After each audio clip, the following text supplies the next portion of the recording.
जो नए lieutenant governor को बुलाया गया है, इनके पहले तो जो बैजल साहब थे उनसे तो ठीक-ठाक रिश्ते हो गए थे। तो क्या ये उनके आने के बाद से क्राइसिस, इसका मतलब क्या बीजेपी इस क्राइसिस को बढ़ा रही है? और क्या या अरविंद केजरीवाल इस क्राइसिस को बढ़ा रहे हैं? और क्या विनय कुमार सक्सेना को यहाँ खास मकसद से लाया गया है?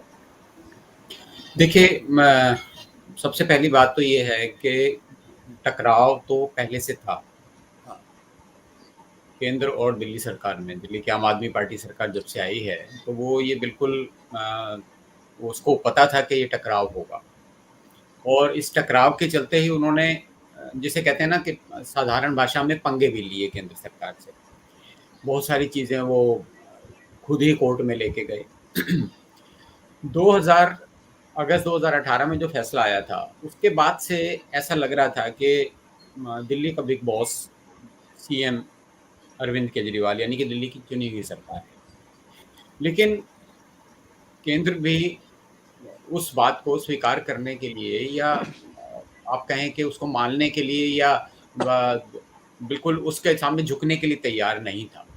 इसीलिए सर्विसेज को लेकर टकराव हुआ। अभी जो टकराव शुरू हुआ है, जो मुझे समझ में आ रहा है, दिल्ली नगर निगम के चुनाव में से पहले जो खबरें आ रही थी कि दिल्ली नगर निगम में भी आम आदमी पार्टी का पलड़ा भारी है। तो आम आदमी पार्टी नगर निगम में नहीं जीत पाए, इसके लिए दिल्ली नगर निगम को चुनाव रोक दिए गए, दिल्ली नगर निगम को भंग कर दिया गया और उसकी अवधि बढ़ा दी गई। ये कदम उठाने से पहले ही बीजेपी के एक बड़े नेता से मेरी बात हो रही थी, तो वो ये कह रहे थे कि हमारा प्लान बी तैयार है चुनाव की घोषणा से पहले, कि हम चुनाव नहीं होने देंगे अगर ऐसा लगेगा कि हाँ, केजरीवाल का पलड़ा भारी है। तो उसके बाद हम हालात ऐसे पैदा करेंगे कि हमारे पास इतना समय होगा कि हम केजरीवाल को इतना अपनी तरफ से इतना डाउन कर देंगे उनकी पार्टी को, कि हम नगर निगम के चुनाव में बराबरी की टक्कर पर आ जाए। तो असली टकराव वहां से शुरू हुआ है, जब नगर निगम के चुनाव टाले गए। और उसके बाद ही आप देखिए, उसके बाद ही नए एलजी भी आए दिल्ली में, नए चीफ सेक्रेटरी भी आए, और पुराने एलजी से जो मधुर रिश्ते थे वो भी खत्म हुए सब, और वो सारी चीज़ें हुई। लेकिन मैं अरविंद केजरीवाल के बारे में, आप भी मेरे से ज़्यादा जानते हैं उनको, उनका जो मूव होता है बहुत कैलकुलेटेड होता है। मुझे 2011 का एक किस्सा याद आ रहा है। 2 अप्रैल 2011 को दिल्ली में कोलकाता में वर्ल्ड कप फाइनल होने वाला था, और इन्होंने घोषणा कर दी कि 2 तारीख से हम धरना देंगे दिल्ली में। अब जब ये घोषणा हो गई, तो ध्यान आया कि अरे, उस दिन तो वर्ल्ड कप है, उस दिन तो हमें मीडिया कवर ही नहीं करेगा, उस दिन तो हमें कवरेज मिलेगी ही नहीं, कुछ नहीं होगा। जी। तो जब मीडिया कवरेज नहीं मिलेगी तो हमारा तो आंदोलन ही बेकार। तो उसको उठाकर 4 या 5 तारीख किया गया। तो मीडिया की कवरेज के लिए वो इतने कैलकुलेटेड तरीके से चलते हैं। अभी जैसे कि विनोद जी ने कहा कि वो मीडिया ज़्यादा उनको कवरेज करता है, और वो भी इस बात को जानते हैं। तो वो इतने कैलकुलेशन के साथ चलते हैं, तो ये कैलकुलेशन उनको भी पता होगा कि ये जो टकराव बढ़ रहा है, वो कहाँ जाकर खत्म होगा, या खत्म भी होगा या नहीं होगा। अभी जो टकराव चल रहा है, उसमें जो आप अगर पिछले 3 महीने 4 महीने की चीज़ें देखें, जी। तो खास तौर से जब अरविंद केजरीवाल पूरे देश में जाने की बात करते हैं, पूरे देश में एक मिशन शुरू करने की बात करते हैं, देश को मजबूत करने की बात करते हैं, तो सीधा-सीधा वो देश की राजनीति में राष्ट्रीय राजनीति में उतरने का ऐलान उन्होंने कर दिया था। अब ये सारी चीज़ें उसके बाद शुरू होती हैं कि वो गुजरात में भी जाते हैं, वो हिमाचल में भी जाते हैं, हालाँकि इससे पहले भी वो जा चुके हैं। लेकिन अभी हालात बदले हुए हैं, ख़ास तौर पर जैसे सूरत में उन्होंने नगर निगम में कांग्रेस को ज़ीरो किया, और विपक्षी दल मुख्य विपक्षी दल आम आदमी पार्टी बन गई, या हिमाचल में भी जो प्रेजेंस दिखाई, या जी। आप कहें कि उत्तराखंड में, और गोवा में 2 सीटें जीत के आए।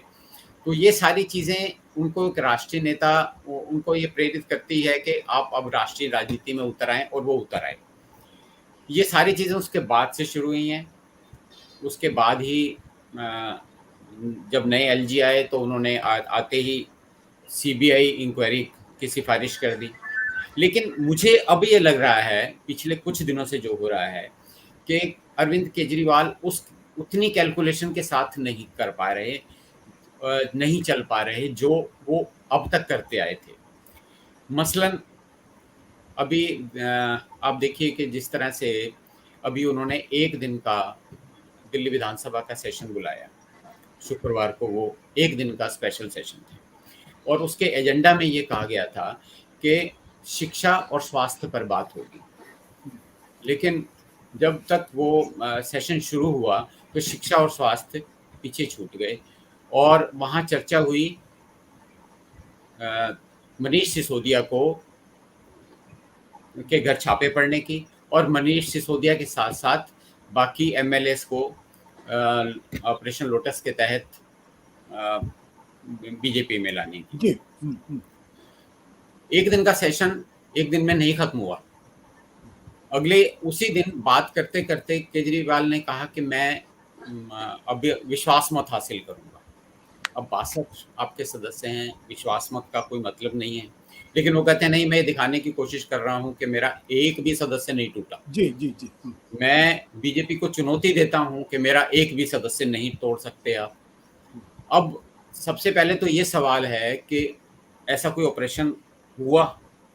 अगर हुआ तो उसके क्या सबूत हैं? पहले प्रेस कॉन्फ्रेंस की गई और उसमें जी। चार मेंबर्स को लाया गया और कहा गया कि इनको तोड़ने की कोशिश की गई। जब मीडिया ने ये सवाल उठाया कि किसने कोशिश की, कहाँ कोशिश हुई, किसका फ़ोन आया, क्या ऑफ़र था, तो इसका कोई जवाब नहीं था। और फिर ये भी एक सवाल है कि अगर 4 मेंबर ही तोड़ने हैं बीजेपी को, तो उससे क्या दिल्ली में आम आदमी पार्टी की सरकार टूट रही है? दिलबर जी। या हाँ। तो ऐसा कुछ तो था नहीं। उसके बाद ये कहा गया कि उससे मनीष सिसोदिया के घर छापा इसलिए पड़ा है क्योंकि उनको सीएम का ऑफर दिया गया है। अब ये भी कहीं गले नहीं उतरता किसी के। अब मैं विधानसभा सेशन की बात कर रहा हूँ कि विधानसभा सेशन में पहले दिन ये चर्चा हुई, दूसरे दिन अरविंद केजरीवाल विश्वास मत ले आए। विश्वास मत उन्होंने पेश किया और उस पर चर्चा के दौरान उनका एक एमएलए ये कहता है कि एलजी ने 1400 करोड़ रुपए का घपला किया है। अब विश्वास मत धरा का धरा रह जाता है। दिलबर जी, आपको माफ करें, मैं आपको बीच में टोक रहा हूँ। आपके कहने का मतलब ये कि जो कैलकुलेशन तो उन्होंने किया, लेकिन अब शायद वो कैलकुलेशन से चीजें उनके हाथ से निकलती हुई जा रही है। मैं दोबारा आपके पास आता हूँ। विनोद जी, आप कुछ इंटरव्यू करना चाहते हैं या मैं? देखिए, मैं ये कहना चाहता हूँ कि मुझे नहीं पता कि मैं पहली बार मिल रहा हूँ गोठी साहब से।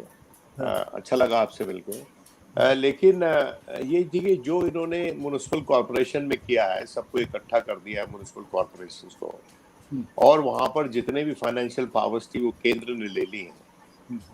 ये टेम्पलेट दिल्ली में लागू करने की अंदेशा है हमें। जो इन्होंने म्युनिसिपल बॉडीज में किया है वो दिल्ली में लागू करने का अंदेशा है। ये जो आपने देखा है ना कि जो इन्होंने म्युनिसिपल कॉर्पोरेशन में किया है, ये झलक है। जो दिल्ली में ये कर सकते हैं उसकी एक झलक है। और जो अरविंद केजरीवाल अपने लिए स्वयं बोल सकता है, लेकिन मैं चूंकि लेजिस्लेटिव प्रोसीजर्स में काफी इंटरेस्ट लेता हूं कि ये जो उन्होंने अपना वो लिया है, कॉन्फिडेंस वोट लिया है, वो ये साबित करने के लिए, उन्होंने दिखाने के लिए लिया है कि मैं हिला नहीं हूं, मेरे साथ मेरे लोग हैं। और जब बावजूद इसके अगर असेंबली बर्खास्त होती है तो उनके पास आर्गुमेंट होगा उसके खिलाफ बोलने के लिए। तो ये कोई ऐसे हवा में बात नहीं करता है कोई नेता। ये सब चीजें सोची समझी होती हैं। मुझे नहीं पता कि अरविंद ने कितनी सोची समझी है। जो मैं देख रहा हूं उसको इंटरप्रेट कर रहा हूं। ठीक है विनोद जी, जो बात आपने कहा, आपने फेयर पॉइंट है। प्रेम कुमार जी, ये अरविंद केजरीवाल के बारे में एक चीज कही जाती है, वो खतरों के खिलाड़ी हैं, वो रिस्क लेते हैं। सत्य हिंदी का ऐप डाउनलोड करें गूगल प्ले स्टोर पर।